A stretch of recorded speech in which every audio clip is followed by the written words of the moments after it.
Bueno, muy bien, les damos la bienvenida a nuestra última conferencia trimestral del año. Sin embargo, queremos contarles y anticiparles que en el mes de octubre vamos a tener un evento bien especial con una invitada internacional y ya pues próximamente a sus correos les va a estar llegando la invitación también. En esta oportunidad vamos a trabajar la conferencia Felicidad en el Trabajo. Esta conferencia pues nuevamente hace parte de la responsabilidad y el compromiso que Sincel tiene con ustedes de compartir el conocimiento que se desarrolla a partir de investigaciones y experiencias que desarrollamos en el ámbito de la psicología organizacional y del trabajo. Para la conferencia de hoy nos va a estar acompañando nuestro director de proyectos, Alejandro Sanín. Yo les voy a recordar un poco de la historia académica de Alejandro para aquellas personas que no lo conocen. Alejandro es psicólogo, es especialista en psicología organizacional, tiene un magíster en Psicología del Trabajo, las organizaciones y en recursos humanos, y en este momento está aspirando a un doctorado en Psicología del Trabajo, las organizaciones. Ok, muy bien. Entonces, bienvenidos y los dejo con Alejandro. Bueno, buenos días. Vamos a hablar entonces del tema de felicidad en el trabajo. Me imagino que han visto que es un tema que se está volviendo cada vez más común, ya aparece publicado en los periódicos, aparece en las noticias. Y nosotros ya venimos trabajándole también hace algún tiempo a este tema, incluso hace parte de la tesis doctoral. Yo en estos días hablaba con alguien y le decía que yo no sabía si estaba preocupado porque se estuviera hablando mucho del tema, porque eso tiene dos efectos. Uno es que cuando se empieza a hablar mucho de un tema y se vuelve moda, es posible que se pierda también la rigurosidad con la que se trabaja. Pero también lo bueno es que se genera un ambiente en el que es posible hablar del tema de una manera seria y de una manera juiciosa. Entonces es un efecto positivo y un efecto negativo de que esto se esté volviendo más o menos una moda. A mí me preocupa un poco. Entonces parte de esa preocupación vamos a mirarla acá y vamos a tratar de analizar de qué se trata el tema, cómo se define, cómo se entiende, porque la idea es mirar el concepto de felicidad de una manera seria, de una manera rigurosa y bien conceptualizada. Entonces, nuestro objetivo lo vamos a cumplir a través de varios pasos que vamos a hacer en esta agenda. Lo primero que vamos a hacer es mirar los conceptos generales, es decir, vamos a mirar cómo se define la felicidad, cómo se define la felicidad en el trabajo y vamos a diferenciarla de otros conceptos que se le parecen. Después vamos a mirar algo que es muy importante y es entender los antecedentes de la felicidad, es decir, qué causa o qué puede predecir la felicidad, con qué variables se relaciona y cuáles pueden ser algunos de sus efectos. Pero nos vamos a centrar específicamente en aquellos que están más relacionados con el mundo del trabajo, porque pues, es nuestro quehacer. Después vamos a mostrar los datos previos de una investigación que se hizo aquí en Colombia, con datos, la mayoría de la ciudad de Medellín, y finalmente vamos a presentar unas conclusiones en relación con el tema. Bueno, entonces vamos a empezar con los conceptos, ¿cierto? Vamos a empezar con las ideas para poder que ahorita que veamos unos resultados de la investigación que les cuento, tengamos claro de qué estamos hablando. Bueno, aquí hay varias definiciones, abajo aparecen los autores que hablan un poco de los temas. La primera que aparece, que es de uno de los autores más conocidos de la felicidad o del bienestar, es la de Diner, que habla de la experimentación de emociones positivas, que no se experimente ninguna emoción negativa y que al mismo tiempo haya satisfacción con la vida. Esa es una de las primeras aproximaciones cuando empiezas a trabajarse mucho en este movimiento de la psicología positiva. Hay otra definición, pues más que definición es una aproximación y dice que la felicidad puede ser un rasgo o un estado. Esta es una de las aproximaciones que a mí más me ha interesado porque dependiendo de cómo conciba yo la felicidad puedo entender cómo la puedo medir y cómo se dan sus efectos. Entonces el tema de que algunos de los autores hayan sugerido que puede ser un estado o un rasgo es interesante porque si es un rasgo implica que las personas podemos ser felices. Si es un estado, implica que las personas solo podemos estar felices. Entonces, es la diferencia entre el ser y el estar. Entonces, más adelante vamos a ver si efectivamente es un rasgo, es un estado o comparte características de ambas condiciones. Pongo ahí el verbo to be porque a la gente que habla en inglés le resulta muy difícil hacer esa diferencia, que para nosotros es muy sencilla porque tenemos dos verbos separados para decir ser o estar. Ellos no, ellos son to be y ya. Entonces, el tema de la felicidad, ¿será que es posible que sea un rasgo? Es decir, todos tenemos algún nivel de felicidad que nos caracteriza, porque eso define un rasgo, o estamos felices en algunos momentos y eso nos permite juzgar algo de nuestra felicidad.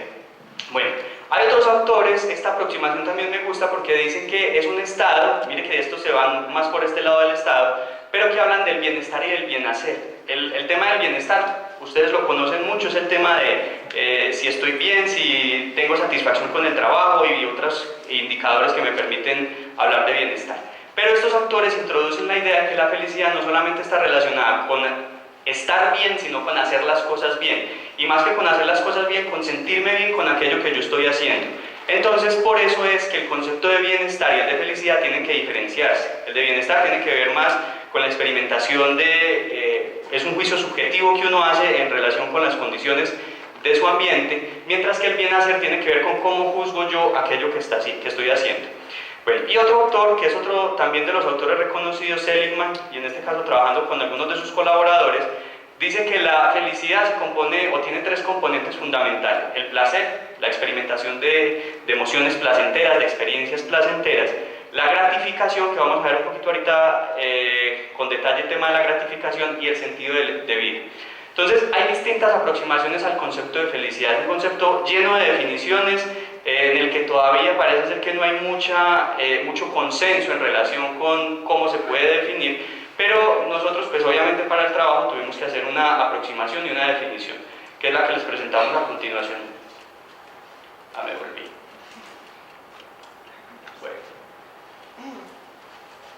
Listo. Entonces, vamos a empezar diciendo que la felicidad es una emoción positiva, es decir, nos toca quitar de lado muchas otras cosas. Lo primero es que es una emoción. La emoción son distintos a los sentimientos y se caracterizan más por su estabilidad. Bueno, esta emoción positiva surge del bienestar, que era parte de una de las definiciones que vimos ahorita, pero también de la idea de que uno está haciendo bien las cosas. Es decir, no es solamente estoy bien, no solamente estoy cómodo, no solamente me siento bien con la situación actual, sino que también experimento sentido en lo que estoy haciendo, la idea de que lo que estoy haciendo lo estoy haciendo bien. Incluye los tres componentes que vimos ahorita: disfrute, experiencias gratificantes, ahorita vamos a hacer una diferencia entre esas dos, y un componente cognitivo, que es el que me permite juzgar qué tan feliz soy. Aquí vamos a hablar de una crítica muy típica a la felicidad, y es: ay, verga, ¿y eso cómo se mide? ¿Cierto? De pronto en este contexto no, pero si uno va a una empresa llena de ingenieros o de abogados, le dicen a uno que cómo es posible medir la felicidad. Entonces, el tema es muy sencillo. La felicidad incluye un componente cognitivo que le permite a las personas decir qué tan feliz está. Es decir, si yo le pregunto a usted si está feliz y usted me dice que sí, en la medida de lo posible yo tendré que creerlo. Pero ahora viene un hallazgo y una investigación interesante, y es que se encontró que hay personas que les gusta decir que están más felices de lo que realmente están, es decir, quieren dar una imagen de estar más felices. Entonces, cuando estamos midiendo la felicidad, ¿cómo hacemos para saber que la persona no quiere aparentar estar feliz, sino que realmente está o tiene un alto nivel de felicidad? Entonces, algunos otros investigadores lo que hicieron fue hacer correlaciones con datos neuropsicológicos, con datos de la neuroquímica, y entonces se dieron cuenta que cuando las personas dicen que están felices, normalmente eso correlaciona de manera muy alta y significativa con indicadores biológicos de placer, de satisfacción y de felicidad. Entonces, aunque hay una cierta tendencia a querer parecer más felices de lo que somos, normalmente el juicio que tiene la persona acerca de su felicidad correlaciona mucho con su felicidad fisiológica, ¿cierto? Entonces, parece ser que sí podemos tener unas medidas fiables del tema de la felicidad. Bueno, hemos definido la felicidad para darle contexto, pero a nosotros nos interesa el tema de la felicidad en el trabajo, ¿cierto? Si es que tal cosa existe, porque esto es una primera aproximación al tema de la felicidad en el trabajo. Entonces, lo hemos definido como la posibilidad de vivir emociones o de tener experiencias positivas, placenteras, gratificantes, y encontrarle sentido al trabajo. El sentido al trabajo no es la primera vez que se habla de eso se ha hablado durante mucho tiempo, y el sentido que yo le doy a mi trabajo parece ser que tiene efectos en mi bienestar, en mi salud y en muchas otras de los componentes relacionados con las personas. Entonces, ahí tenemos unos componentes muy básicos: el tema de experimentar placer, de que yo me sienta bien, de que las cosas aquí me resulten placenteras; el tema de la gratificación; y el tema de que yo sé para qué sirve mi trabajo. Yo tengo la idea de que tengo claro eso. Entonces, esa sería una definición de felicidad en el trabajo. Ya que nos metimos en esto, entonces es necesario hacer una diferencia entre dos conceptos que suelen parecerse mucho al de felicidad. El primero de ellos es la satisfacción con la vida, que es esta definición que está acá, que es de Paul Diner, y aquí está una definición de satisfacción laboral. Entonces, ponemos esta balanza porque siempre que estamos hablando de satisfacción, estamos hablando de una reacción afectiva que surge cuando las personas comparan una realidad, cuando las personas comparan una situación actual con la expectativa que tenían de esa situación. Es decir, la satisfacción como tal es una reacción afectiva, de agrado o de desagrado en relación con una realidad. Entonces, cuando estamos hablando de satisfacción con la vida, la comparación se hace entre el juicio subjetivo de la calidad de vida propia y parámetros propios.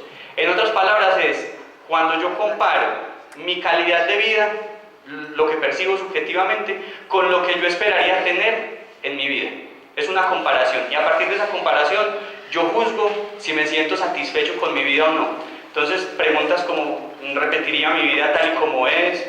Preguntas como, ¿tengo todo lo que he querido tener? ¿O me siento como me he querido sentir? Entonces es una reacción en la que la persona está comparando sus expectativas de vida, de lo que quiere conseguir, y eso es muy distinto en cada persona, y lo que tiene, o las cosas que ha logrado, o la forma como se está sintiendo. Y la satisfacción laboral es también una comparación entre lo que yo estoy obteniendo en mi trabajo, por razón de mi trabajo, y la expectativa que yo tenía en relación con esos componentes. Entonces aquí hay algo muy importante en relación con el concepto de satisfacción. El concepto de satisfacción es un concepto que nos implica pasividad. ¿Por qué es pasividad? Porque la satisfacción implica que usted ya consiguió lo que quería cuando está satisfecho. Por eso es que se explica que la satisfacción no afecta el desempeño, porque no motiva. Cuando usted está satisfecho no quiere más, pues usted ya está satisfecho, ya tiene lo que quiere. O puede ser que quiera más de lo mismo, incluso lo que ocasiona es que usted esté motivado a pedir más. Vamos a poner ejemplos de eso. Usted pidió, o se unió un montón de gente para pedir restaurante, ¿cierto? Vea, queremos restaurante en la empresa. Estamos descontentos con el tema de no tener restaurante, y usted les da el restaurante. ¿Qué pasa a continuación? La gente se siente satisfecha con esa situación. Entonces ya está satisfecha, pero cuando usted satisfizo esa aparente necesidad, lo que hizo fue que les produjo como un subidón, como, uy, mira, nos dieron un restaurante. Después, por algo que se conoce como línea de adaptación hedónica, la voy a dibujar acá, es muy sencillo.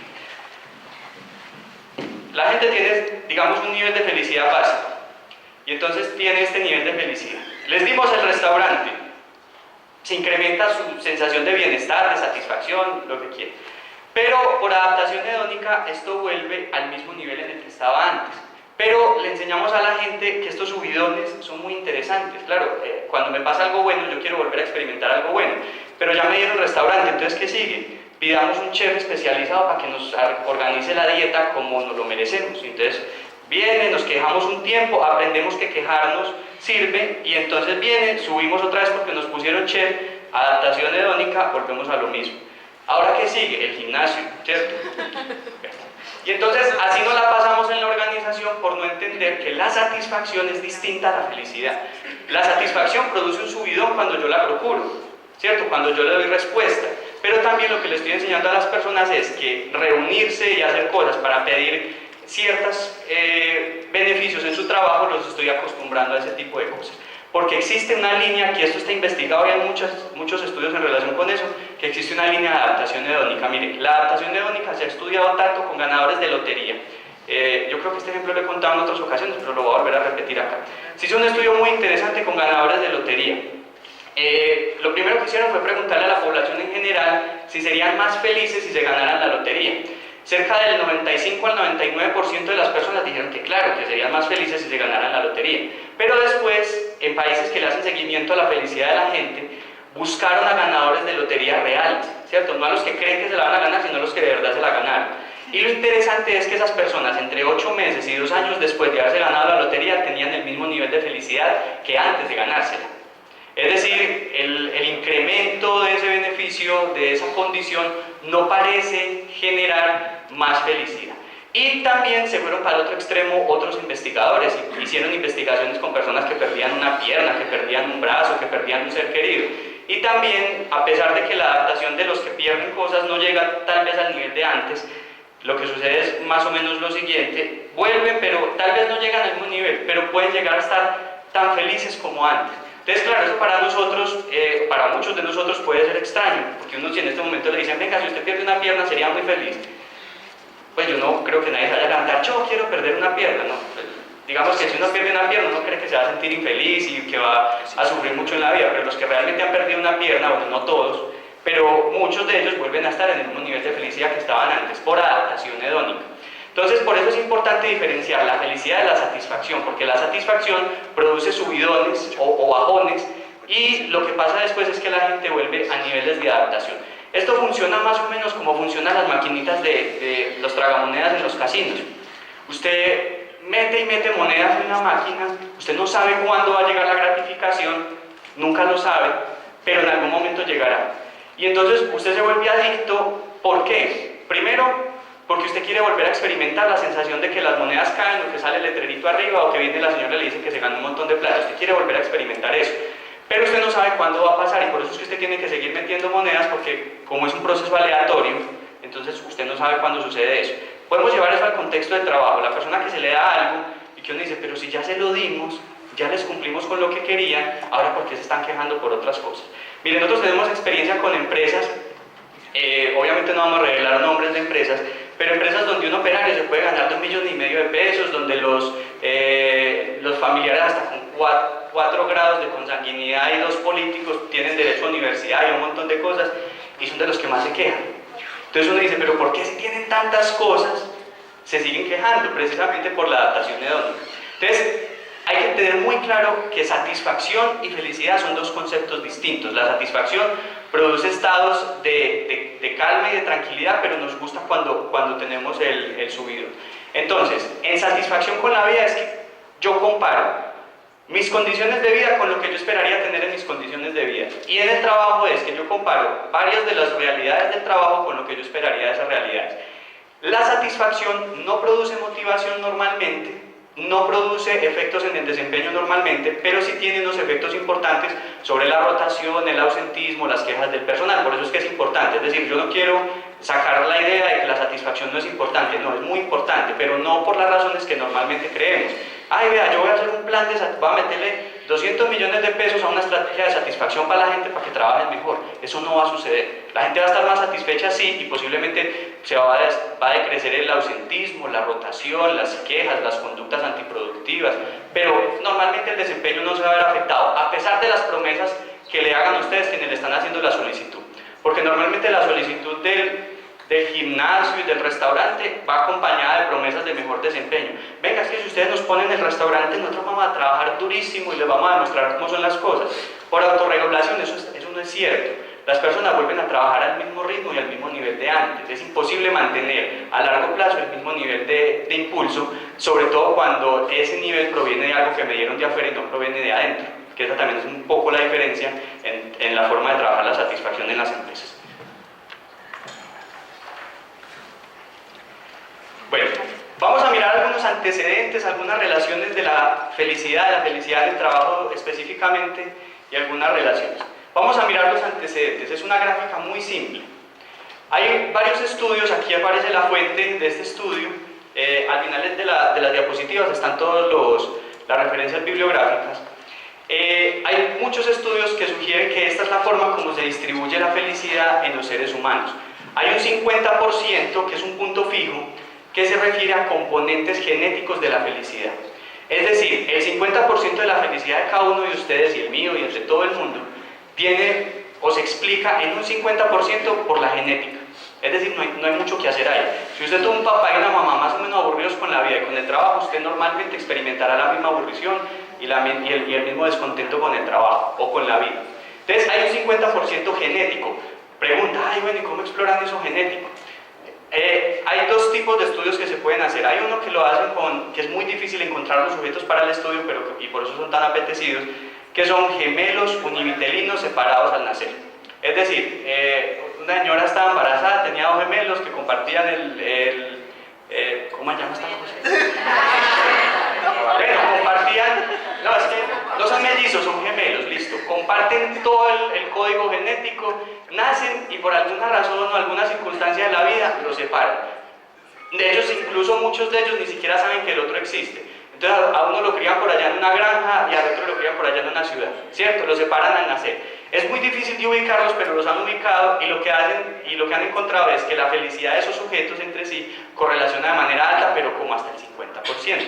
Eso es una forma de estudiar genéticamente este componente. Y otro es que lo que hacen es analizar resultados de personas que fueron adoptadas con los resultados de sus padres biológicos, ¿cierto? Porque se supone que se crió en un ambiente distinto, en unas condiciones distintas. Incluso a veces han tenido la fortuna de hacer estudios con una señora que tuvo, no sé, 4 o 5 hijos y cada uno está en un lugar distinto porque los dio en adopción a todos, y van y miran y esos hijos se parecen en sus niveles de felicidad. Entonces hay un 50% que muchos estudios sugieren e indican que es fijo, es decir, ya no hay nada que hacer.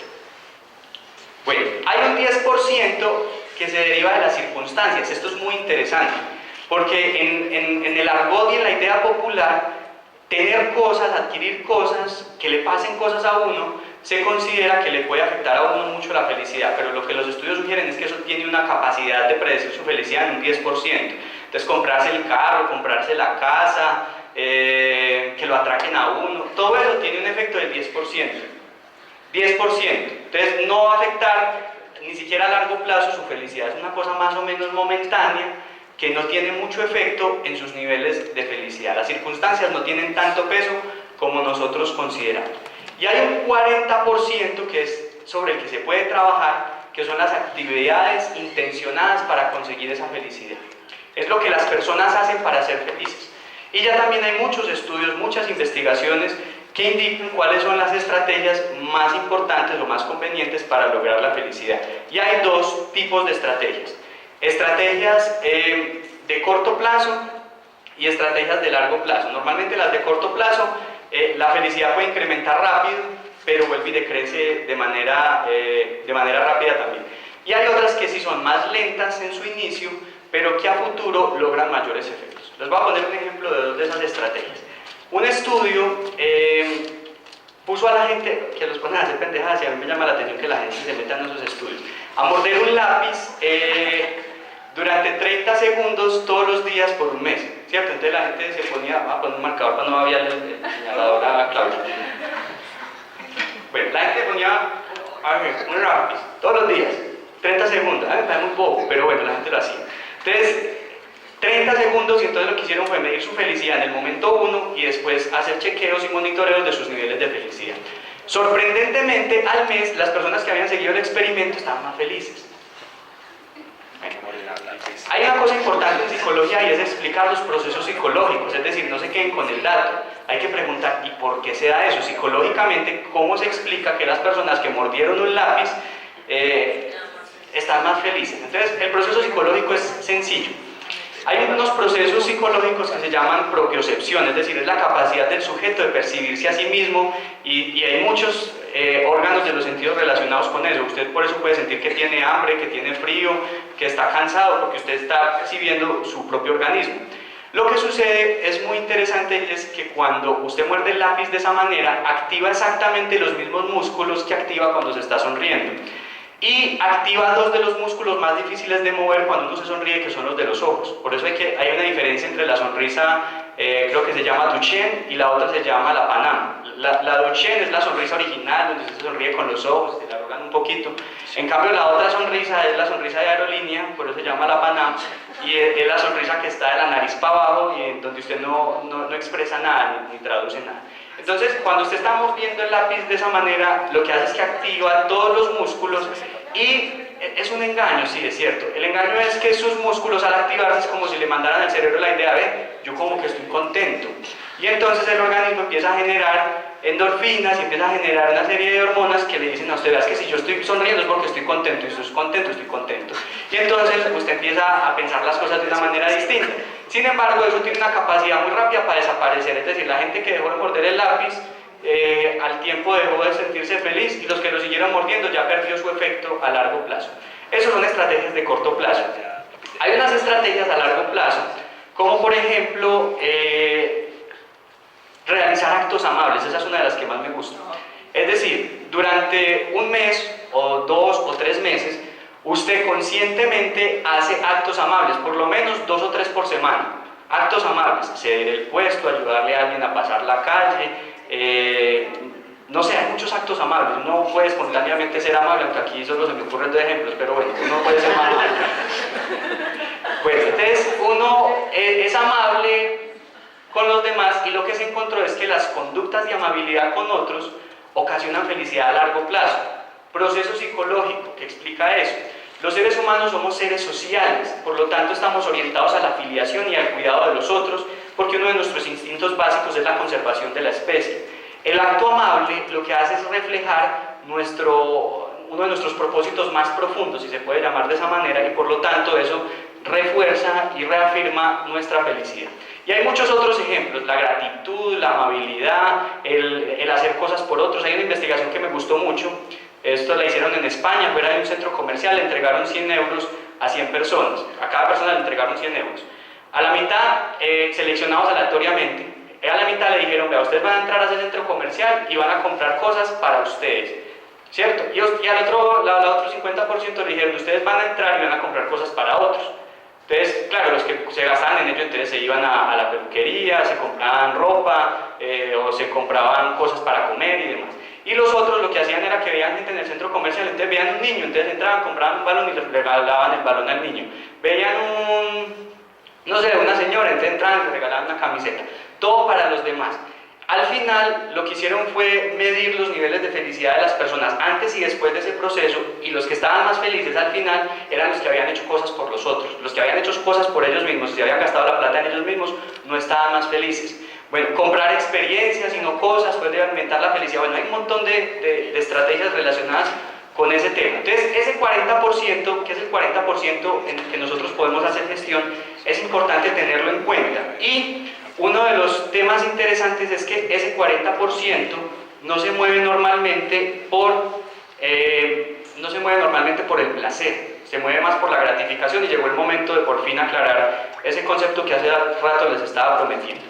Entonces, el placer y la gratificación, ¿a qué se refiere? Seligman es uno de los que en sus textos habla sobre este tema, y él dice que el placer es el que se obtiene por realizar actividades que me hacen sentir bien, pero que no me exigen nada, ¿cierto? Por ejemplo, comer. Es muy bueno comer, ¿cierto? No, es placentero comer. El sexo es una actividad placentera. No sé, estar en un spa, dormir, son actividades placenteras, pero que no le exigen nada. Es decir, usted no tiene que poner a disposición suya fortalezas, capacidades y habilidades para dormir. Bueno, aunque hay gente que tiene la habilidad de dormirse en cualquier lado, pero digamos que no es que usted diga, ay, yo tengo que poner aquí muchas actividades a disposición. La gratificación, a diferencia del placer, es la que se obtiene cuando usted aplica en la actividad que esté realizando sus fortalezas, sus habilidades y sus cualidades. Y no necesariamente la está aplicando en un contexto en el que a usted le resulte placentero lo que está haciendo. Es decir, usted puede estar utilizando sus habilidades para hacer una cosa que necesariamente no le va a producir gratificación ni placer, pero el hecho de que usted le exijan sus habilidades, sus fortalezas y demás, al final le produce gratificación. Y esa gratificación se ha encontrado que tiene a largo plazo más efecto sobre la felicidad que el placer. En otras palabras, y ya volviendo al mundo del trabajo, en las organizaciones nosotros tenemos que promover más que la experimentación de actividades placenteras, y yo sé que a mí me podría linchar más de un sindicato diciendo esto, pero más que las actividades placenteras, actividades relacionadas con que las personas puedan poner en práctica sus conocimientos, sus habilidades, es decir, actividades que les exijan a las personas que utilicen su cerebro, que utilicen sus habilidades y que utilicen sus destrezas. Si es que realmente yo quiero niveles de satisfacción y bienestar a largo plazo. Bueno, experimentos y también mencionamos investigaciones que pueden sustentar un poco esto. Digamos que son más o menos las 8 de la noche, yo estoy en mi casa y entonces me meto a internet o en el televisor y tengo la posibilidad de o ver una serie que me gusta mucho y que me da mucha risa, o leer un libro técnico, ¿cierto? La mayoría de las personas elegirán el libro técnico, elegirán la serie. Entonces, la mayoría de la gente elegirá la serie, ¿cierto? Voy a ver la serie porque, ay, no, si yo me merezco descansar. Lo que se ha encontrado en experimentos controlados es que las personas que decidieron ver la serie unos minutos después de terminar la serie, de que se le acabe la risa o la emoción, tienen necesidad de volver a ver otro capítulo, no necesariamente porque la serie esté buena, sino porque sus niveles de depresión aumentaron un poquito, o su nivel de tristeza. Entonces se necesita otra vez ver la serie. Entonces uno dice, uy, me vi 4 capítulos anoche. Eso lo que demuestra es que usted estaba muy aburrido. Entonces se ve una serie, vuelve y se ve otra, y vuelve y se ve otra, por el nivel de aburrición. Mientras que cuando usted termina de leer el libro, se siente como pleno, como, tan bacano lo que aprendí. Bueno, si el libro no es aburrido, muy aburrido tampoco. Digamos que es un libro interesante, no un libro ladrilludo. Entonces, usted termina de leer el libro y como usted le exigió pensar y le exigió concentración, eso es más gratificante. Entonces, en los experimentos se ha encontrado que las personas que normalmente deciden tener más experiencias gratificantes son más felices que las personas que deciden tener actividades placenteras. Porque el placer vuelve a la adaptación hedónica, mientras que la gratificación apunta a largo plazo. Entonces, esa es la diferencia entre esos temas. Y con base en esa conceptualización, entonces Seligman propone una distinción, que es una distinción artificial, al fin y al cabo como casi todas las distinciones, pero que es muy interesante para entender el tema de la gratificación y para entender el tema del placer. Bueno, ¿qué es lo que dice este señor? Él hace una distinción entre el trabajo, la carrera y la vocación. Entonces, él dice que todas las personas, bueno, todos los que estamos en el contexto de la organización, se supone que estamos trabajando, ¿cierto? Se supone. Entonces, estamos trabajando, y trabajar es que uno le pagan por hacer algo particular, algo que está especificado, que se basa en ciertas normas o ciertas reglas formales o informales. Entonces, uno le están dando una retribución por ese trabajo. Pero él dice que en ocasiones uno puede convertir un trabajo en una carrera, ¿cierto?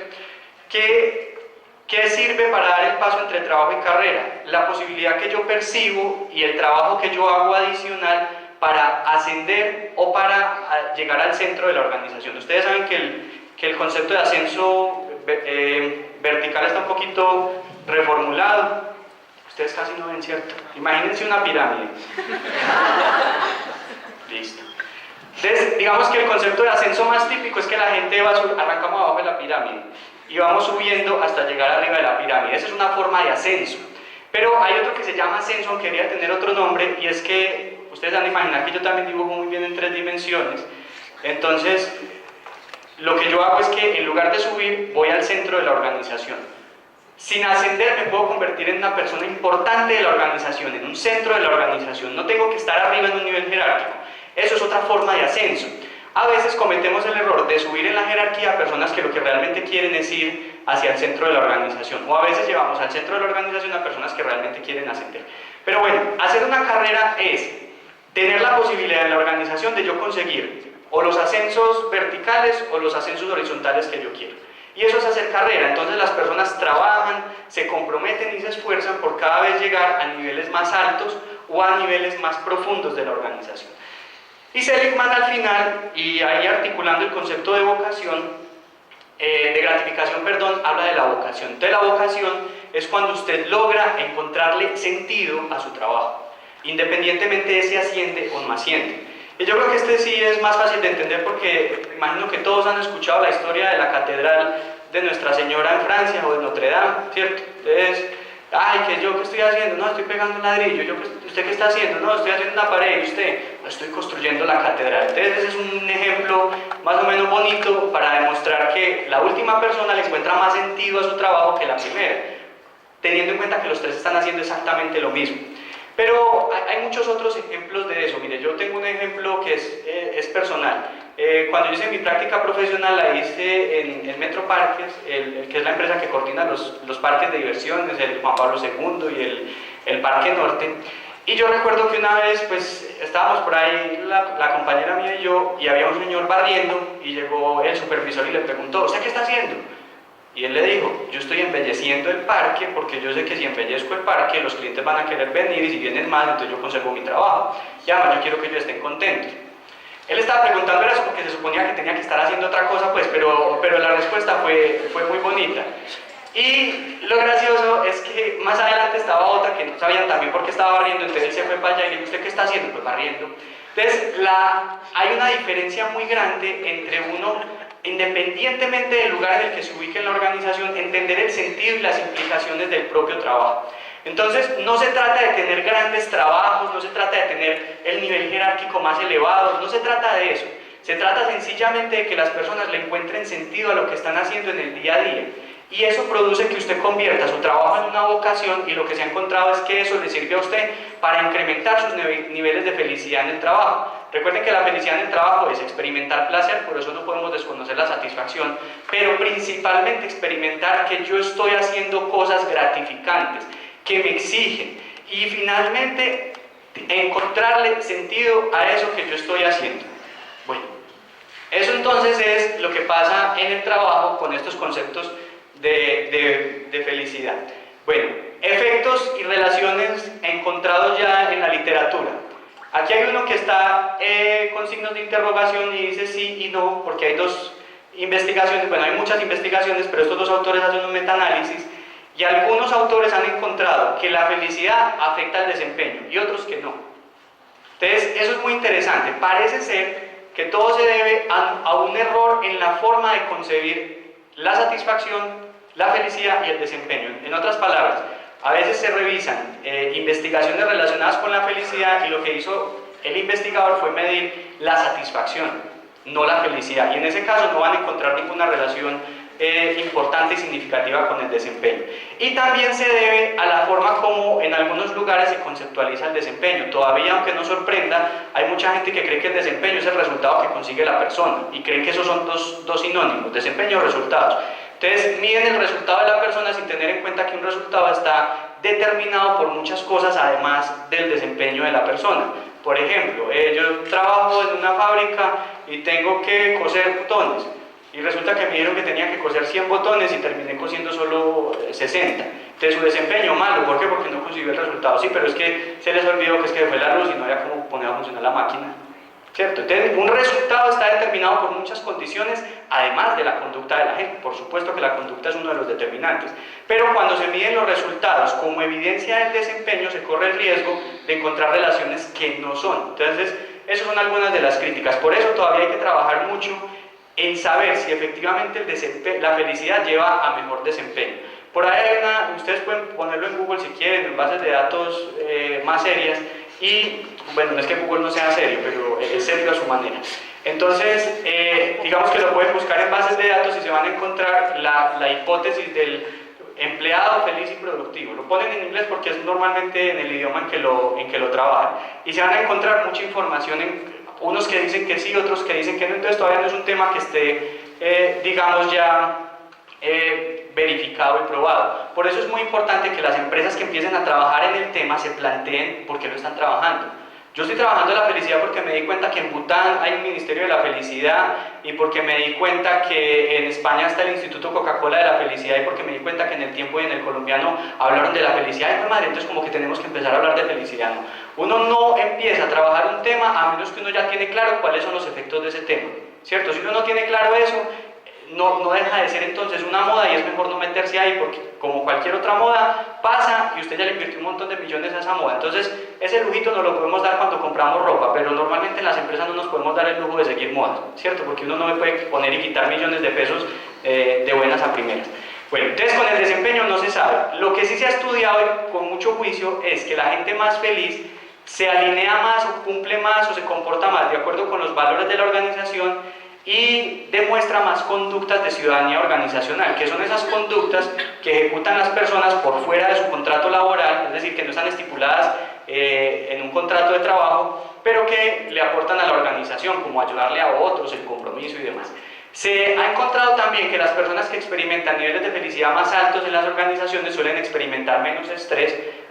El numerito que está al final de cada frase está ligado con una de las referencias de los estudios para que sepan de dónde salió eso. Percepción de mayor productividad, esto es interesante, a pesar de que no se ha establecido a ciencia cierta si sí afecta o no afecta el desempeño. Lo que sí se sabe es que la gente se percibe como más productiva, es decir, las personas más felices suelen creer que son mejores que los otros. Yo no sé si eso es bueno o malo, pero el hecho es que lo perciben. Yo percibo que trabajo mejor cuando soy feliz, y por eso es que la gente pide tanto en la empresa que le den cosas para ser feliz, o que se hagan cosas para ser feliz, porque ellos mismos se percibirán más productivos. Y tiene efectos en la salud de las personas, lo cual debe ser muy interesante para las personas de salud ocupacional, y además incrementa la longevidad. Esto de pronto ya no es tanto para el trabajo, sino más para la vida en general de las personas, aunque hay muchos otros estudios. Es decir, aquí no está agotada los efectos ni las relaciones de la felicidad con otros conceptos, hay muchos más. Yo traigo a colación algunos de los más interesantes en relación con el mundo del trabajo. Bueno, hasta ahí era la parte de los conceptos. Vamos ahora a hablar de investigación, ¿cierto? Vamos a hablar de datos, de estudios que ya se han hecho, de análisis que ya se han hecho. Yo aquí quiero hacer un reconocimiento y agradecer mucho la participación de los estudiantes, los investigadores de apoyo mejor de la Universidad de Antioquia, porque un grupo de muchachos muy comprometidos y muy juiciosos participaron en la recolección de estos datos, y entonces tenemos muchos datos gracias a esos estudiantes. Entonces ahí un reconocimiento, yo creo que por ahí hay algunos sentados, ustedes, muchas gracias. Y así no estuvieran también hubieran dicho que gracias, para que sepan que no es por quedar bien. Listo, entonces vamos a mirar datos de investigación, esta es la muestra.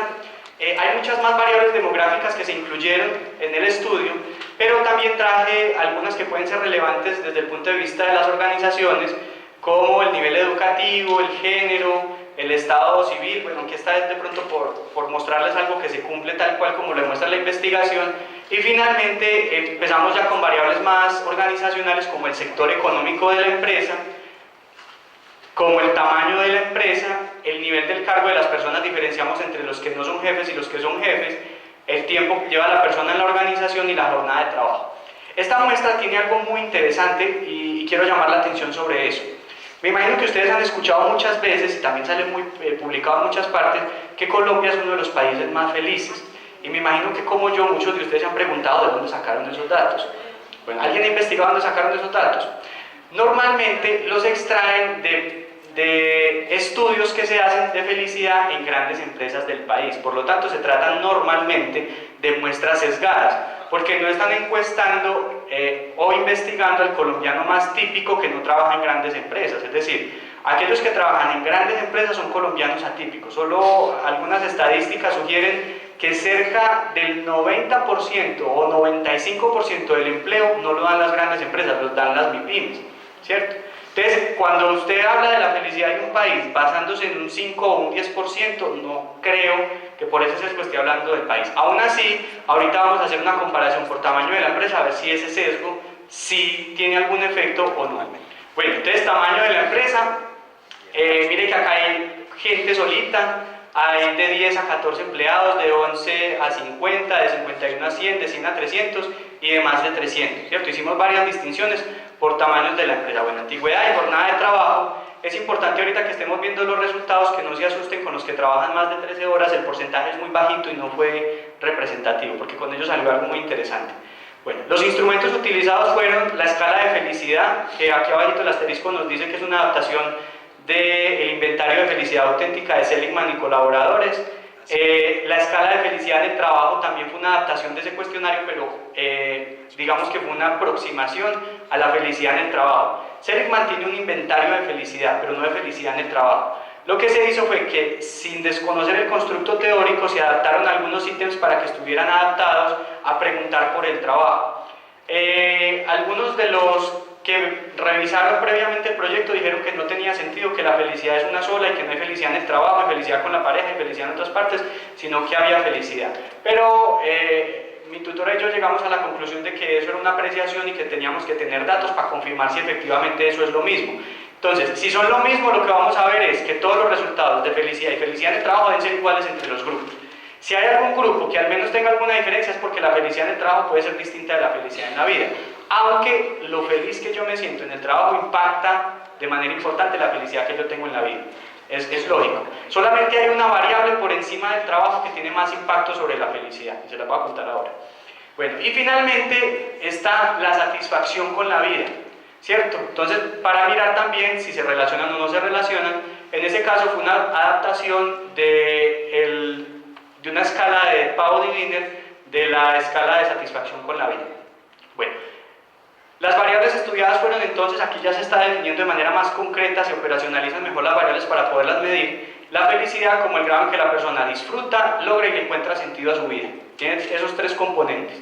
Felicidad en el trabajo es exactamente lo mismo, la persona disfruta, logra y le encuentra sentido, pero en este caso a su trabajo. Es decir, La persona disfruta su trabajo, logra cosas en su trabajo que considera valiosas e importantes y le encuentra sentido a su trabajo.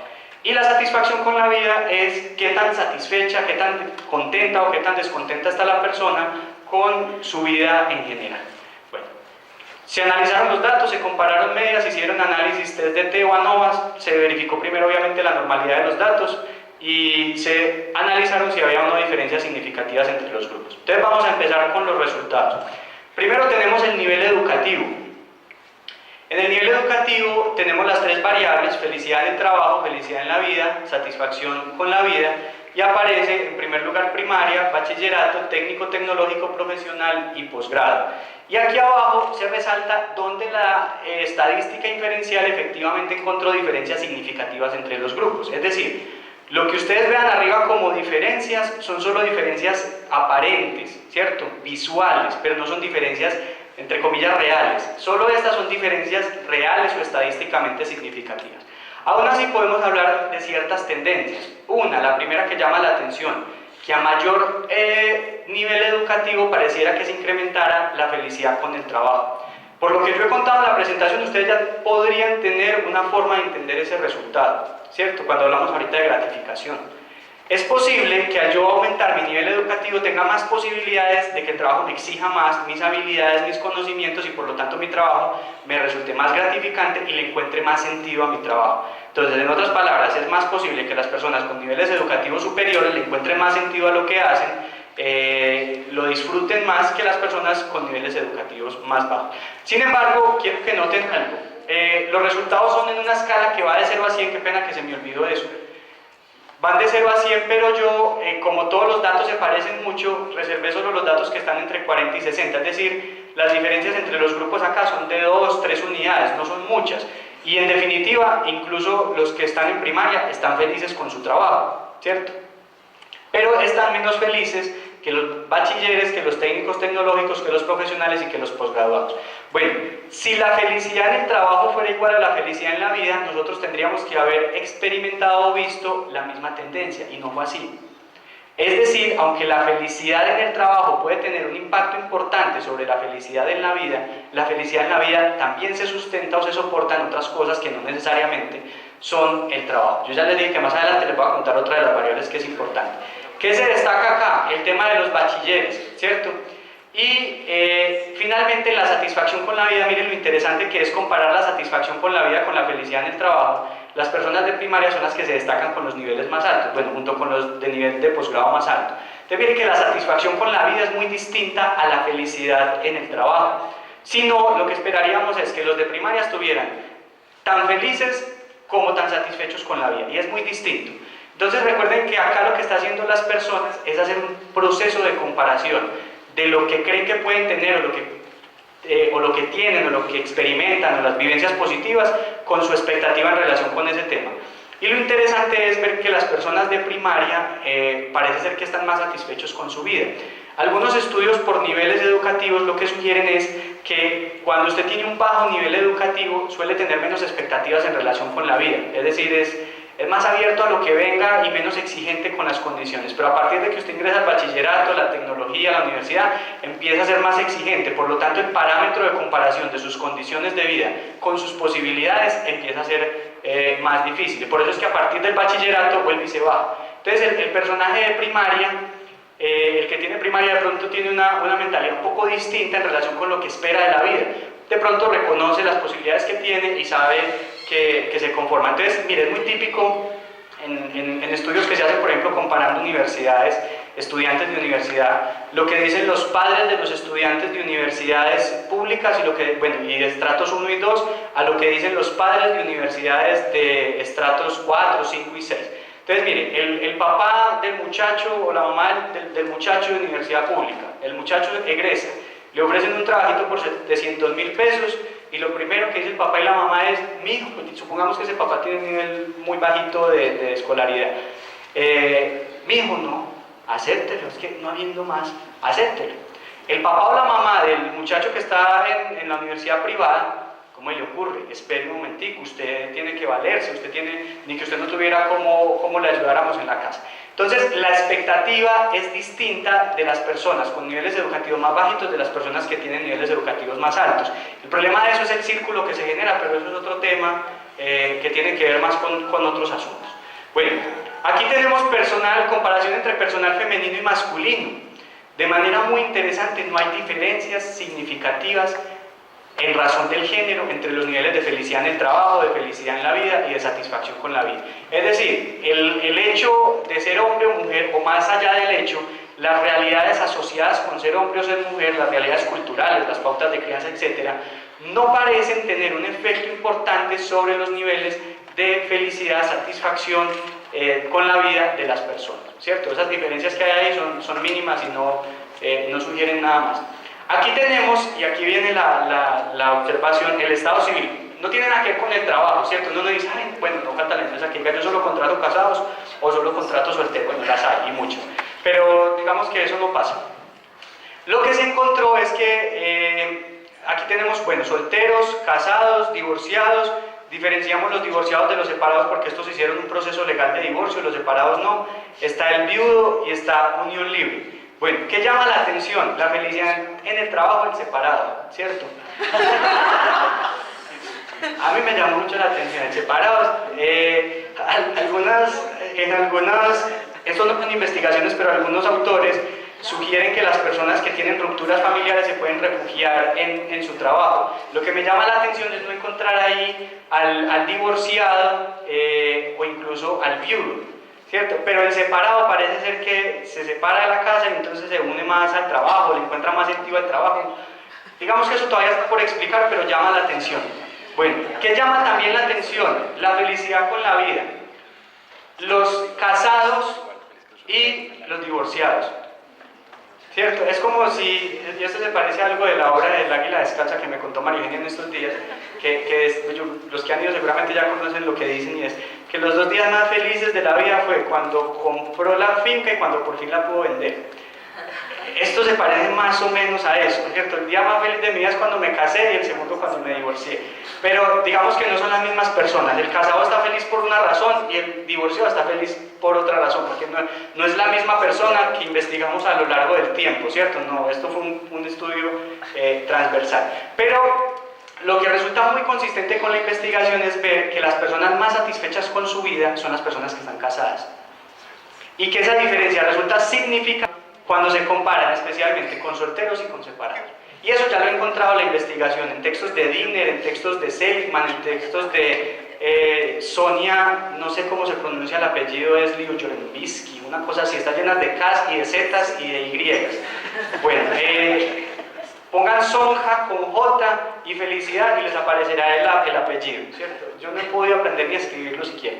Bueno, entonces lo que se han encontrado varios de sus estudios es que las personas que están casadas suelen estar más satisfechas con su vida, lo cual suele explicarse porque esas personas tienen más disponible apoyo social que las personas que no están casadas. Entonces el tema del apoyo social es muy relevante en este componente. Bueno, entonces miren que los casados en general, aunque aquí no superaron a los separados y aquí no lograron superar a los divorciados, en general tienden a resultados más altos que el resto de las personas de otros niveles. Bueno, aquí viene algo muy interesante. Resultados de los niveles de felicidad por sector económico, ¿cierto? Entonces tenemos el sector comercial, el educativo, el financiero, el industrial, salud, servicios, agroindustrial y otro. Se me olvidó decirles que participaron 800 personas de 181 empresas distintas, es decir, la muestra de empresas es bastante amplia. No fue, personas de 3 empresas, fueron muchísimas empresas. Entonces, miren lo interesante, el sector salud, el sector comercial y el sector educativo son los que tienden a los resultados más bajos. Y eso no es extraño, no es la primera vez que aparecen resultados similares a esto. En muchas investigaciones se ha encontrado que las personas del sector salud y el sector educativo suelen obtener resultados más bajitos en variables psicosociales como satisfacción y clima organizacional. Y eso tiene que ver mucho con el contacto de estas personas con clientes o con usuarios difíciles, complejos o que demandan mucho emocionalmente. especialmente en el sector salud. Entonces a nosotros no nos sorprendieron estos resultados porque tienen alguna relación con resultados previos en otras áreas de la investigación, pero resultados previos. Miren lo que sucede con la felicidad en la vida de estos personajes, es mucho más baja que el resto. Sigue siendo una tendencia porque no aparecieron, no es significativa desde el punto de vista estadístico, pero la tendencia es bastante importante y mire que es muy marcada, sobre todo de las personas del sector salud. Aquí incluso les voy a contar un caso, es muy cercano, es uno de mis mejores amigos, que es amigo del colegio, y perdón, estamos en un contexto más formal. Este señor, es que como siempre pensé en el amigo, entonces fue más informal. Bueno, Gutiérrez, como le decimos nosotros, se fue para Australia a trabajar limpiando vidrios o limpiando baños o lo que sea. Y él aquí tenía un excelente cargo en una excelente clínica como enfermero jefe. ¿Por qué se fue a limpiar baños y por qué se fue a limpiar vidrios en otra ciudad y en otro país? Entonces, la respuesta de él fue muy sencilla. Cuando nos sentamos y cuando se despidió así de repente, me dijo mi apodo, que obviamente no lo voy a mencionar aquí. Me dijo, no, es que apodo. Es que me mamé, es que el sector salud, estoy trabajando en la clínica que siempre me soñé trabajar, la que cuando estudié en la universidad me dijeron, es el mejor lugar para trabajar en el ámbito de la enfermería. Pero es un asco, es decir, las horas de descanso, los turnos, la forma como lo tratan a uno, la demanda emocional, la falta de tiempo. Tenía una esposa y me dijo, mire, una vez hicimos cuentas, la esposa también era enfermera, estuvimos 2 meses sin vernos. Porque él tenía el turno de la noche, ya el turno de la mañana, son turnos de 12 horas, y él dice, y lo triste, y yo por eso me voy, porque es que yo estaba trabajando es que en la mejor.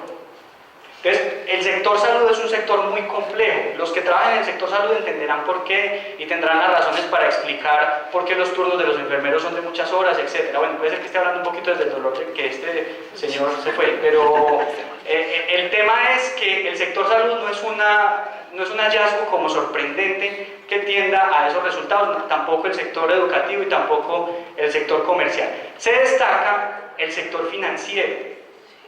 Ahí sí no tengo ninguna explicación, no hemos profundizado en ese estilo, pero parece ser que algo que hacen en el sector financiero está funcionando. Bueno, acá tenemos el tamaño de la empresa, un hallazgo muy interesante que demuestra que la crítica que se hace a los estudios de felicidad general basados en datos de empresas grandes parece ser tener un sesgo. Miren que a medida que aumenta el tamaño de la empresa, se da cierta tendencia a aumentar los niveles de felicidad en el trabajo y de felicidad en la vida. ¿Cierto? ¿Por qué se puede explicar eso? Volvamos al tema de la gratificación y del placer. Las empresas grandes invierten más en capacitación, en desarrollo de competencias y habilidades que las empresas pequeñas, ¿cierto? El nivel de exigencia, lo que le permiten a las personas alcanzar y demás, suele ser más elevado. Entonces tampoco es extraño que esto suceda. Entonces, digamos que la reflexión que yo quiero generar es, ojo con los datos que les presentan los periódicos, las noticias. Colombia es el país más feliz del mundo. Y como recuerden lo que les dije ahora, queremos parecer felices, nos tragamos las noticias enteras y decimos, sí, es que incluso lo empezamos a explicar, es que somos más alegres, y es que nosotros sí nos creemos, ¿cierto? Empezamos a explicar un dato, mire, la habilidad que tiene el ser humano para explicar datos, así sean falsos, es impresionante. Entonces, cualquier dato que aparezca, uno lo intenta explicar. Bueno, y tenemos aquí la antigüedad de la empresa. La única hallazgo es la tendencia general de las personas con más años a parecer más felices con su trabajo y un ligero comportamiento en que es muy típico y que ya se ha estudiado en estudios longitudinales, es decir, le hacen seguimiento a grupos de personas durante muchos años y la felicidad con la vida, la satisfacción con la vida parece tener esta curva. Es decir, en las primeras épocas de trabajo las personas suelen tener niveles más altos de felicidad, hay un descenso en relación con ese tema y al final de la edad laboral vuelve y aparecen niveles altos de felicidad. Hay como una especie de crisis, si lo queremos llamar así, y eso no es tampoco extraño. En muchos de los estudios de clima organizacional que nosotros hacemos, cuando hacemos estudios por edad, normalmente las personas como entre los 35 y los 40 tienen como un bajoncito, o las personas que llevan como entre 10 y 11 años en la empresa, que normalmente son los mismos que tienen entre 30 y piquito de años y 40 y piquito de años. Entonces ahí se observa eso en relación con estos grupos. Bueno, y finalmente falta otro gráfico, pero este es uno de los que más nos llamó la atención y que ustedes también ya deberían ser capaces de explicar. las personas con niveles jerárquicos, y en este caso todas las diferencias fueron estadísticamente significativas, que les implican tener personas a cargo, están más felices con el trabajo, más felices en la vida y más satisfechos con la vida que las personas que no son jefes, ¿cierto? Y se supone que los planes de las organizaciones deben estar más orientados, si son planes de bienestar y demás, a la mayoría de las personas. Bueno, y aquí tenemos, me devuelve, ¿cierto?, nivel del cargo, y finalmente la jornada de trabajo. Aquí es donde les dije que precaución con la cantidad de datos, porque si no, vamos a irnos con la idea de que la felicidad en la vida está más en el lado de la gente que trabaja más. Esto realmente es un 1%, o sea que son como unas 7, 8 personas que participaron en el estudio. Esas 7 personas, trabajar más de 13 horas parece ser que las hace muy felices, entonces no podemos generalizar esos datos a la población.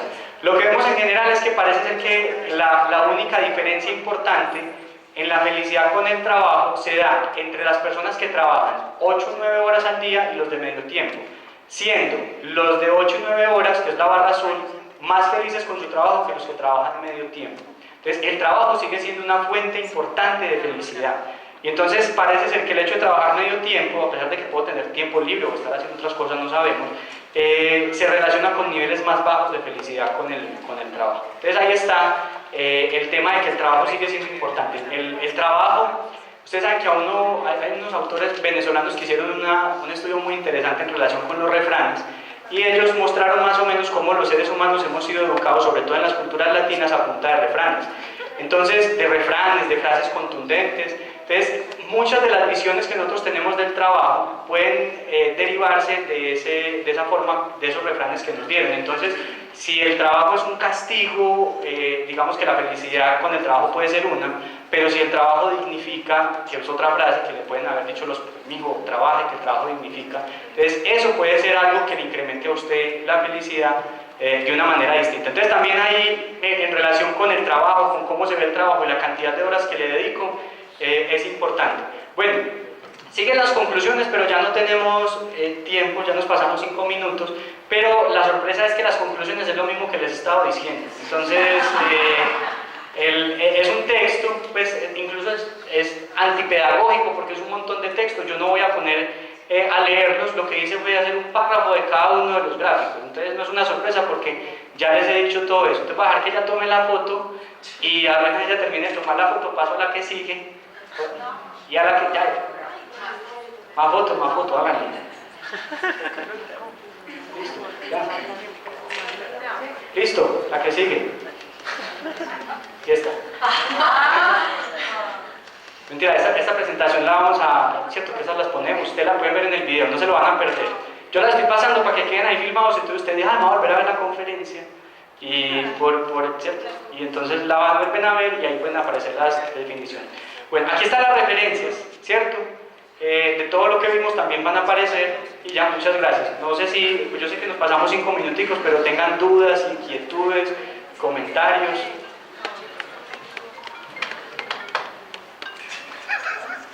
Dudas, inquietudes. En esos estudios que mencionas, ¿cómo medían la felicidad? En muchos de los estudios que se han hecho se miden. Hay varios típicos. Hay uno que es de Fordyce. Son instrumentos que se han diseñado, pero la mayoría de ellos en otros países. Bueno, está el de Sonia, Sonhans, Lujovsky, están los de Diner, pero Diner normalmente mide satisfacción con la vida, y los de Seligman. Hay una página que se llama AuthenticHappiness.com y ahí incluso ustedes pueden meterse con un usuario y medir su propia felicidad con un instrumento validado en otros países. Estos instrumentos que yo les menciono ahorita se tomaron datos de Colombia para poder validarlos acá en el país, porque los niveles de felicidad y la forma como se entienden los ítems no es igual en todas partes, entonces por eso hay que hacerle la adaptación. Pero ha sido evaluado con distintos instrumentos que estos autores suelen ser muy juiciosos y le miden su validez, le miden su confiabilidad, le hacen análisis a lo largo del tiempo a ver cómo están funcionando. Entonces ahí hay varios, el de Seligman, el de Fordyce, el de Sonia, el de Diner, pero Diner normalmente es satisfacción con la vida, normalmente esos estudios están ahí. ¿Sí? O en las referencias, en todos esos que están ahí, cuando ahí hablan de felicidad, cada uno de esos artículos que aparece ahí, por ejemplo, si usted se va para el de Regó y Rivero, dice felicidad y virtuosidad como predictor de las conductas de ciudadanía organizacional. Entonces ellos ahí utilizaron algún instrumento que ellos deberán referenciar ahí en ese artículo de felicidad. Y los que decían de medición genética y la otra, o sea, lo que se le aumentaban eran qué tipo de hormonas, cómo sabían que... Esos estudios son normalmente los que hace Sonia con su grupo. A ver si yo tengo aquí, esta señora. En este libro puede encontrar todas las referencias de esas investigaciones. También hay uno que yo no traje a colación, es un libro muy bacano, pero muy difícil de conseguir, que se llama 59 segundos.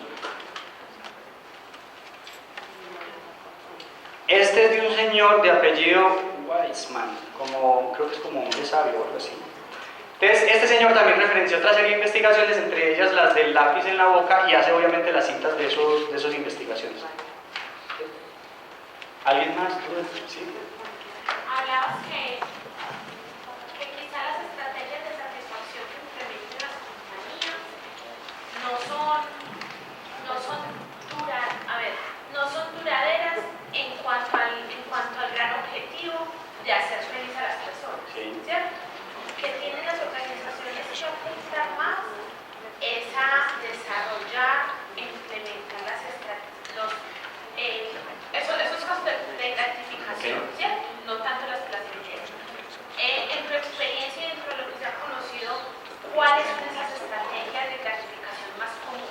Mire, una que es la básica que menciona en la literatura es el empoderamiento, es decir, el control, cosas que al trabajador le impliquen tener algún nivel de control, de trabajo, de empoderarse de las cosas, es decir, no centrarnos en que el trabajador todo se le da, sino en que él mismo busque cosas, en que él mismo trabaje en pro de ciertas acciones. Entonces, por ejemplo, encargarlos de proyectos, encargarlos de actividades particulares, empoderarlos en alguna actividad. Por más bajo que sea el nivel jerárquico, siempre se puede encontrar alguna actividad particular en la que el trabajador se le pueda empoderar de algo y por lo tanto se le exija a él conocimientos, habilidades, ¿cierto? Entonces, son actividades en las que usted le exija a la persona que ponga en práctica sus conocimientos, sus habilidades. A veces, por ejemplo, y hoy en día hay muchas empresas que están trabajando en eso, que están trabajando en el tema de innovación. Entonces cogen un operario de allí, o sea, innovación no es un área de la empresa donde se sientan 5 ingenieros a pensar cómo pueden cambiar la empresa y el mundo, sino que traen un operario y entonces ese operario ya le van a exigir pensar, le van a exigir ciertas cosas. Entonces forman grupos dentro de la organización para trabajar en innovación, por ejemplo. Y que la innovación no solamente es desarrollar nuevos productos, sino incluso mejorar los mismos procesos de la organización para conseguir resultados distintos. Entonces es incluirlos en actividades a las personas que les demanden algo de sus habilidades, que les demande pensar al menos, que no sea una actividad o un trabajo rutinario. Eso es posible hacerlo, lo que hemos visto en la experiencia en cualquier empresa, ¿cierto? Ya la visión del gerente general o de la gerente general en relación con eso es lo más difícil, ¿cierto? Porque, mire, es que en ese grupo está el operario, ¿para qué esa persona? Cuando hay tanta gente que dice, es que a ellos no les pagamos por pensar, a ellos les pagamos es para que hagan las cosas. Entonces, lo primero que tendríamos que hacer es cambiar la mentalidad de los que toman las decisiones para poder implementar las acciones con los que van a tener efecto de verdad. En empresas que tienen tan buenas prestaciones y tan buenos beneficios, ¿qué recomendás en el sentido del tema del tema de la adaptación eólica? Porque pues uno pensará que eso llega a unos niveles, pues si lo siguen manejando con reconocimientos absolutamente tangibles, pues eso es insaciable. Sí, entonces, ¿qué recomiendas distinto a incluso parte de lo que le estabas diciendo, de lo que estaba respondiendo esto a la otra pregunta, creo que a esta parte de la respuesta, pero ¿qué recomendas? Porque esos niveles de exigencia de la gente son mucho más fuertes. Claro. Es decir, yo es distinto llegar a una empresa donde la gente está con las prestaciones de ley y hago cualquier cosa a empresas que han alcanzado unos niveles de bienestar muy altos. Entonces, ¿qué recomendás? ¿En qué orden? ¿Qué debería priorizar ese tipo de empresas? La idea de estas empresas es, por ejemplo, nosotros hemos venido dando muchos beneficios durante mucho tiempo y es empezar a trabajar en que las personas, lo que hacen en algunas organizaciones, bueno, y en otros países lo han hecho es, primero lo que hacen es que le muestran, por ejemplo, este gráfico a las personas y les dicen que su felicidad no depende de lo que les da y le hacen varios ejemplos para mostrarles que eso es cierto. Entonces lo primero que tenemos que hacer es lograr que las personas reflexionen en relación con de dónde proviene su felicidad. Lo que pasa es que no todo el mundo sabe de dónde proviene y por eso es que la piden afuera. Entonces la única manera de yo promover eso desde adentro es que la persona sepa que eso viene de adentro. Porque si no nos basamos en la creencia de, mire, yo me voy a sentir más contento si a mí me dan restaurante, gimnasio, si fuera eso entonces me dan más horas para trabajar, me ponen la guardería, y por eso es que es muy particular, las empresas que más dan son a las que más le piden, y las que menos dan, usted hace una reunión de 1 hora donde les dice a todos que les va a regalar un pedazo de torta y se ponen felices, y uno dice, pues pucha, nosotros ya con una torta nos la tiran en la cara, que como nos ocurre no dar gaseosa. Entonces el tema es empezar a trabajar la otra parte, porque digamos que es el vacío. Lo que hay que hacer es llenar el vacío, ya no se puede descuidar lo otro, es decir, cuando usted ya tiene entre comillas una adicción, no puede sencillamente quitarla o romperla, sino que tiene que empezar a trabajar en llenar ese vacío hasta que las personas empiezan a entender que la felicidad con el trabajo no proviene solo de lo que la organización me ofrece, sino que también proviene de mi búsqueda, de las actividades que yo hago para obtenerlo. Y en ese caso, hay cosas muy sencillas. Por ejemplo, conozco el caso de una empresa, pues esta es en un estudio internacional que la reportaron, donde la empresa lo que empezó a hacer es, le dijo a la gente, empieza a hacer un acto amable a la semana con alguno de sus compañeros. Cada semana nos vamos a sentar, puede sonar un poquito romántico, pero es que se sustentan hallazgos de investigación. Nos vamos a sentar el viernes y vamos a dedicarle 1 hora a analizar las cosas que pasaron esta semana y qué cosas fueron buenas. Entonces, centrar el pensamiento en las cosas positivas. Entonces, lo que hacen es que cogen una serie de estrategias de agradecimiento, de búsqueda, de amabilidad, de gratificación y de conductas de agradecimiento, y las empiezan a implementar de a poquitos para que vayan llenando el vacío y la empresa al final termine con las dos cosas. De manera tal que si usted algún día dice, mire, qué pena, nos va a tocar cerrar el restaurante, la gente dice, qué pesar, pero listo. ¿Cierto? En cambio, vaya y cierre su restaurante después de haberlo abierto. O vaya y diga que el gimnasio no va más. O vaya y diga que este año no hay compensación extralegal o remuneración extralegal. O vaya y diga que ya no va a haber remuneración por tener el clima más positivo. Eso es un problema hoy en día, porque lo que hemos hecho es acostumbrar a las personas. Ustedes me van a disculpar que yo sea duro con lo que voy a decir a continuación, pero el hecho de dar remuneración adicional, beneficios adicionales, lo que ha demostrado durante mucho tiempo es la falta de creatividad y de conocimiento de las empresas en relación con lo que realmente motiva a la gente. Es decir, cuando a mí lo único que se me ocurre para que la gente trabaje más y mejor es aumentarles el salario, darles una bonificación, estoy hablando de mi creatividad y de mi desconocimiento en relación con la motivación humana. Entonces, me disculpan que lo diga de esa manera cruda, pero hay muchas cosas que favorecen la motivación, distintas al salario, o distintas a las compensaciones adicionales, o distintas al restaurante y al gimnasio. Pero cuando yo lo hago es sencillamente porque estoy respondiendo, y mire que ya he hecho varias veces las comillas, a una aparente necesidad de la gente. También esto es feo decirle, pero muchas veces la gente no sabe lo que necesita. Y eso es una cosa que tenemos que tener claro. Mire, cuando nosotros estudiamos psicología, una de las clases en las que yo más me acuerdo, y la frase más contundente fue una profesora que me dijo, ustedes muchachos tienen que aprender a diferenciar entre la necesidad y la demanda.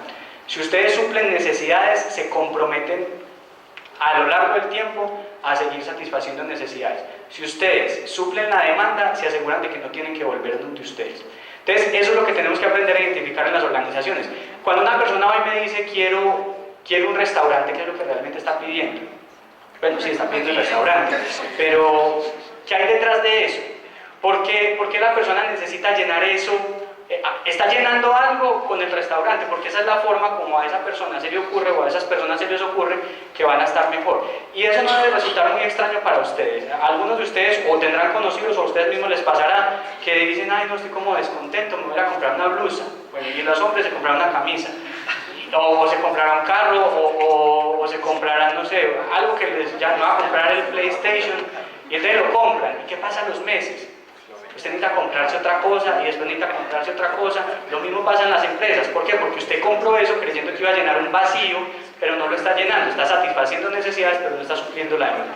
Entonces, para resumir, la respuesta es, ya tenemos esto, no lo podemos quitar, ¿cierto? Lo que toca empezar a hacer es implementar actividades que incrementen la felicidad a largo plazo de las personas, porque esas actividades están más dentro de las personas que afuera. Y hay un ejemplo muy bonito de otra investigación relacionada con eso. A unas personas en un parque, reunieron a personas y les dijeron que si querían participar en una investigación, en varios parques de una ciudad. Y entonces les entregaron una escoba y les dijeron al 50% barran, mire, queremos participar en la investigación y queremos que barran. ¿Quieren participar? Sí. Y la gente empezó a barrer. Y al otro 50% les dijeron, barran y les vamos a pagar por eso. Y les midieron, nuevamente, felicidad antes y felicidad después. ¿Quiénes estaban más felices después? Los que barrieron sin que les fueran a pagar. Porque sentían que habían contribuido, que habían hecho algo. En cambio, los que les pagaron decían, vuelvo al tema de los refranes, me pagaron porque esto es maluco. Es tan maluco que por eso me pagan. Entonces, esos estaban más descontentos porque se le habían pasado buena parte de su domingo, que lo salieron a disfrutar de un picnic muy delicioso, barriéndole la basura a otro. Bueno, les pagaron, pero qué pereza. Entonces, el tema es la asociación que hacen las personas entre el dinero y lo que tienen que hacer. Normalmente por eso es que hay problemas ahí, porque muchos de nuestros colombianos asocian el dinero con que me pagan por algo que no me gusta. Tanto es que me pagan, ¿cierto? Entonces el trabajo está maluco, que pues le pagan a uno para que lo haga. Entonces, por eso volvemos a lo de Seligman ahorita, convertir los trabajos y las carreras en vocaciones, ¿cierto? Un poco eso. Vamos a, perdón, la pregunta de ella, y yo creo que alguien más, levanten la mano de una vez. Listo, entonces terminamos con ella porque creo que ya muchos de ustedes tienen que partir.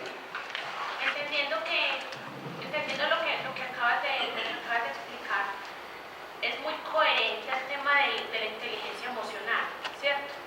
Entendiendo que no son terceros ni son las circunstancias lo que necesariamente me hacen feliz, simplemente incrementan mis niveles de satisfacción, ¿cierto? Como el de las organizaciones, yendo más allá de una estrategia transitoria, ¿cierto? Que un día la compañía quiso empezar a hablar durante un mes de valores y de felicidad y de la cultura de la felicidad, ¿cierto? ¿De qué manera las compañías pueden promover en todos sus niveles, desde el operativo hasta el estratégico, la inteligencia emocional? Sí, es decir, empieces a entender desde usted mismo, empiece a identificar sus vacíos, ¿cierto? Porque nada de lo que yo aquí le voy a dar le va a garantizar felicidad para toda la vida, ¿cierto? En la medida en la que yo encuentre eso, de esa manera empezaré a experimentar esos niveles de felicidad. ¿Cómo compañía, valga la redundancia, puedo hacerlo? Mire, hay 4 pasos fundamentales: sensibilizar, entrenar o capacitar, aplicar y mejorar. ¿A qué se refieren cada uno de esos pasos así rápidamente? Sensibilizar es que usted nunca puede implementar una estrategia o un programa en una organización si la gente no entiende los beneficios de esa práctica o de esa actividad. Sensibilizar no es ir a darle información a la gente. Sensibilizar es que la gente viene y le pide información a usted después del proceso de sensibilización. Sensibilizar es generar conciencia sobre la importancia de ese fenómeno o sobre la importancia de trabajar en esa área. Entonces, ya la estrategia particular de sensibilización depende de cada empresa. Hay empresas que utilizan obras de teatro, hay empresas que utilizan estadísticas, hay empresas que utilizan programas de carteleras o de comunicación. Lo que hay que hacer es sensibilizar todas las personas de toda la organización. Es decir, que la persona entienda los beneficios y que entienda que esos beneficios de alguna manera los implican a ellos. Entonces, el trabajo de sensibilización es previo. El error se comete muy a menudo cuando, por ejemplo, uno dice, mira, vamos a empezar a hacer un programa de valores y lo primero que yo hago es reunir a toda la gente para mostrarles los valores, pero ya lo sensibilicé en relación con el programa. O mira, vamos a empezar a implementar un programa de evaluación del desempeño y entonces lo que hago es que desarrollo el programa y al final, cuando ya lo tengo listo, le cuento a la gente que lo tengo listo y la gente dice, ¿eso para qué? ¿Cierto? Entonces, lo mismo puede pasar con la inteligencia emocional. Invito a la gente a unos talleres para desarrollarles su inteligencia emocional o para mostrarles estrategias de desarrollo de inteligencia emocional y la gente todavía no sabe para qué. Y lo mismo puede pasar con la felicidad y con cualquier otra cosa que hay en el contexto. Entonces, la primera etapa, sin excepción, sin excusas, es la sensibilización a los niveles directivos, a todos los jefes y a todo el personal. Es decir, usted tiene que asegurarse que todas las personas de la organización entienden, comprenden los beneficios de meterse en esa estrategia o en ese programa o en esa actividad que está metiéndose. Lo primero. Lo segundo es ya dar estrategias o ayudarle a la persona a desarrollar estrategias. Cuando usted tiene una sensibilización muy buena, incluso la gente es la que viene y le pide a usted que lo capacite. Mire, es que yo ya por fin entendí que la inteligencia emocional es muy importante. ¿Usted por qué, por favor, no me enseña? Entonces, no es lo mismo llegar a mostrarle estrategias a una persona que las está pidiendo, a mostrárselas a una persona que ni siquiera entiende usted para qué lo va a hacer. Entonces por eso ya la segunda es la parte de entrenar, enseñar o ofrecer estrategias después de la sensibilización. Después de eso, y siguiendo como el proceso típico, usted lo que tiene que mirar es cómo eso se aplica al contexto de trabajo, facilitar las condiciones del trabajo y las condiciones individuales para que eso se pueda promover en el trabajo. Es decir, todo lo que usted da en una capacitación, en un entrenamiento o en un taller, usted puede ser que esté desarrollando la habilidad o la capacidad o el interés de la persona por algo. Pero si cuando la persona llega a su puesto de trabajo, el puesto de trabajo es un obstáculo para poderlo implementar, entonces hay un problema. Entonces, mientras que usted está desarrollando la habilidad y la capacidad, tiene que asegurarse que el contexto de trabajo no va a ser una limitación para poner en práctica eso. Por ejemplo, desarrolle la inteligencia emocional, pero este va a llegar donde un jefe que le va a decir, deje de ser estúpido, no piense en bobadas con la inteligencia emocional. Eso aquí no nos sirve, usted limítese a trabajar y nada de venga jefe, discutamos el tema, que estamos un poquito alterados, nada de eso. Entonces, si usted no asegura que el contexto de trabajo en el que se va a aplicar el conocimiento, la habilidad o lo que sea, tiene las condiciones necesarias, entonces no va a poder ejecutarlo. Y además tiene que asegurar que las personas salen de la capacitación al menos con cierto nivel de autoeficacia en relación con eso que usted desarrolló. Por ejemplo, yo di una capacitación sobre inteligencia emocional, ¿cierto? Y entonces, como a mí en la empresa me dicen que, ay no, es que 3 días para inteligencia emocional, convertirme eso de 3 días en 4 horas, ¿cierto? Entonces usted le cuenta 4 horas a la persona, pero ¿qué es lo que pasa? Que como la persona no tuvo el suficiente tiempo durante la actividad educativa para practicar y para poner a prueba esas estrategias, sale sin creencias de autoeficacia sobre su capacidad de hacer eso. Entonces, como sale sin creencias, cuando llega al puesto de trabajo no lo hace. Por eso es que los tiempos de los talleres, en la medida de lo posible, uno los tiene que respetar. Mire que usted va donde un cardiólogo y el cardiólogo le dice, tenemos que hacer una cirugía de corazón abierto. Y usted no le va a decir, venga, hágamela en 1 hora, que es que estoy mal de tiempo. No, no, tome el tiempo que quiera, pues si me va a manosear el corazón, pues hágale con cariño y listo. Entonces, el tema es que las capacitaciones tienen que favorecer que la persona desarrolle creencias de autoeficacia en relación con eso que está desarrollando. Es decir, yo hago una capacitación para contarle a la gente estrategias para incrementar su felicidad o la pregunta suya, la inteligencia emocional, pero la hago en 2 horas y la gente no tuvo tiempo de practicarlo. Cuando llega a su puesto de trabajo no se siente capaz de hacerlo porque solo tiene información, entonces nunca lo va a hacer. Entonces, para ir resumiendo, sensibilizar, entrenar y capacitar y asegurarse de que el contexto de aplicación está bien. Después medir el impacto real que está teniendo en el puesto de trabajo para yo mostrarles a los que sensibilicé que lo que les decía era cierto. Y finalmente, hacer un análisis de todo el programa que usted implementó para verificar si se mejora. Ese proceso de sensibilizar, entrenar, aplicar y mejorar es un proceso aplicable a cualquier estrategia. No se limita a la inteligencia emocional ni a la felicidad, sino a cualquier otra cosa. ¿Sí? Bueno, muchas gracias por su atención. Los esperamos en la próxima conferencia trimestral.